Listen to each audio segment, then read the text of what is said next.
मित्रांनो, माझे नाव स्वराली शिवाजी जगताप। मी आता तिसरी शिकत आहे। आज 3 जानेवारी सावित्रीबाई यांची जयंती। मी त्यांच्याबद्दल भाषण बोलणार आहे। ओळखलं का मला? होय, मी सावित्रीबाई फुले। माझा जन्म 1831 रोजी सातारा जिल्ह्यातील नायगाव येथे झाला। माझे नाव सावित्री असे ठेवले गेले। माझ्या वडिलांचे नाव खंडोजी नेवसे पाटील व आईचे नाव लक्ष्मीबाई असे होते। माझा विवाह 9व्या वर्षी क्रांतीसूर्य समाज सुधारक ज्योतिरावांशी झाला। ज्योतिरावांनी मला लिहायला वाचायला शिकवले।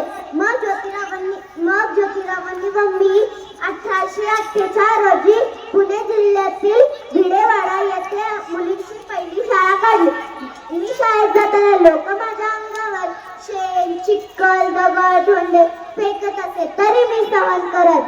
मी शाळेत जाताना एक साडी रोज घ्यायचे, ती बदलून मुलींना अभ्यास शिकवत असे। हेच काही नेहमीप्रमाणे चालत होतं। पण एक दिवशी ज्योतिरावांचा मृत्यू झाला। मी खचले व मनाशी ठरवले की मुलींची मोठी शाळा काढूनच राहणार, पण ते झाले नाही। माझा मृत्यू 1890 रोजी झाला।